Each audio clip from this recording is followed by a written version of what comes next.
The Tennessee Titans have finally benched Mayo, man. Will Levis was benched today, and the Tennessee Titans disappointing loss to the Cincinnati Bengals. And at first, I thought that Tennessee was going to end up taking advantage of Cincinnati's defense because they got out to that 14-7 lead early. Will Levis did a really good job of leading the offense downfield. And then all of a sudden, Will Levis just completely imploded. He had 4 straight turnovers. He had a fumble. He had 3 picks. One of them resulted in a pick 6, which eventually was the straw that broke the camel's back and led to him getting benched in favor of Mason Rudolph. And with Mayo, man, finally being benched, it's safe to say that the Will Levis experiment is over. It's been a massive disaster, and the Tennessee Titans are in the market for a new quarterback. Now, who is going to be Tennessee's next quarterback next year? Because right now, they currently have the 6th pick in the 2025 NFL draft, and they probably won't be bad enough to be in position to land Cam Ward or Shedeur Sanders, which means that they probably need to pick up a quarterback in free agency. And I think the obvious pickup that they need to make is getting Sam Darnold. The Tennessee Titans need to drop that bag to make sure that Sam Darnold is their quarterback next offseason. They need to make sure that they end up backing up those Brinks trucks to wherever he resides at in Minnesota and saying, hey, bro, like, we're willing to give you $55 million a year, $60 million a year, whatever it takes to make sure that you come down to Nashville because we desperately need a quarterback because we are a good and competent quarterback away from being a playoff team. Like, when you look at Tennessee, they aren't as bad as what their record shows because defensively, they've had one of the better defenses in the NFL this year. They also got a lot of talent on offense. You got Chiggy Okonkwo at tight end. You got really good running backs. You got Calvin Ridley, who's been really good. You got another wide receiver who got a really long and complicated name that's been going off. I mean, if Tennessee had a good quarterback this year, I think they probably would have ended up winning this division because Houston's offense isn't good. But the reason why they've been able to win a weak division is because they've had the best quarterback. And C.J. Stroud hasn't necessarily lit the world on fire. Will Levis has hurt this team this season. And the thing that people have to realize about these quarterbacks that have all of these outstanding physical traits is that not everybody can be molded into a competent quarterback.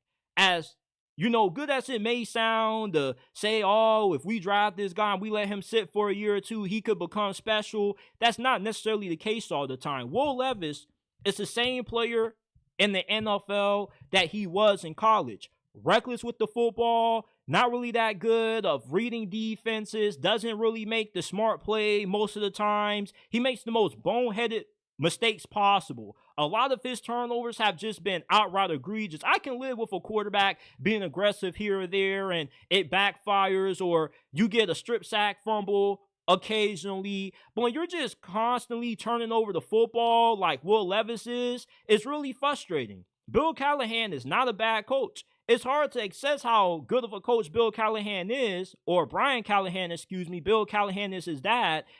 It's hard to assess if Brian Callahan is a good head coach because look what he's been given to work with that quarterback. If Brian Callahan had a Dak Prescott or a Brock Purdy, Tennessee would be in the playoffs right now because those guys take care of the football. They play efficient football. Will Levis, on the other hand, he plays losing football. I remember one of my homies, I believe it was against the New York Jets, he betted on Tennessee to win. And I was telling him, bro, why are you betting on Tennessee? Tennessee can't be trusted when you have such a turnover-prone quarterback because the name of the game is being able to minimize mistakes. And Will Levis can't do that. And against Ole Miss, that was the same issue. I remember when Ole Miss had lost one game, I think it was against, I want to say it was Kentucky. He played for Kentucky. Yeah, when he was at Kentucky, they lost to Ole Miss, right? And late in that game, he fumbled the ball. That's why you can't really trust a guy like Will Levis because late in games, he makes boneheaded decisions and it just costs the team.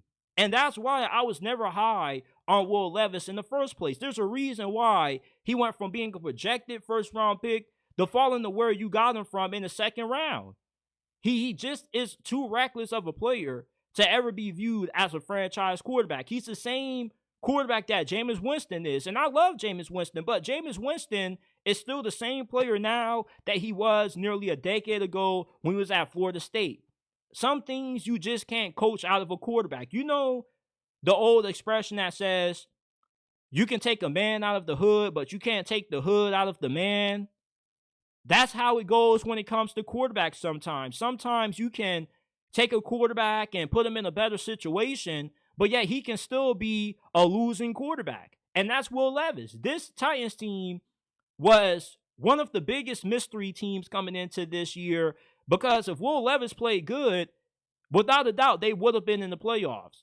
But with how erratic he's been and how bad he's been at taking care of the football, he has costed this team to the point where now they're in a position to where if, they kind of get a few lucky bounces, maybe they could get the second, first overall pick, and they could take Shador or Cam Ward.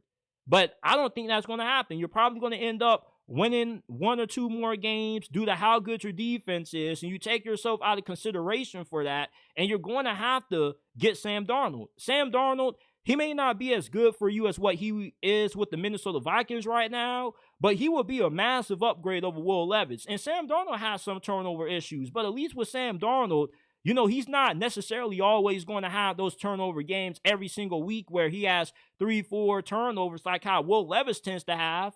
Will Levis has just been flat out embarrassing at quarterback for Tennessee this year. And I wonder how many games you would have won if you still would have just stuck with Mason Rudolph. But of course, Mason Rudolph wasn't playing that well. And as a Steelers fan, I was never really that high on Mason Rudolph to begin with. But I thought that he could be decent enough with a team that you surrounded him with that he could beat out Will Levis for the starting job. But it just goes to show you that you shouldn't drive quarterbacks off potential all the time. Because 9 times out of 10, they normally don't end up reaching their potential. The position that has the highest bust rate is quarterbacks. Not everybody can be developed. Will Levis, with how jacked he is and how athletic he is, he's more suited to be a tight end than he is to be a starting quarterback in today's NFL. Brian Callahan, I really don't know what to think of him as a head coach because look at the head case that he's dealing with that quarterback.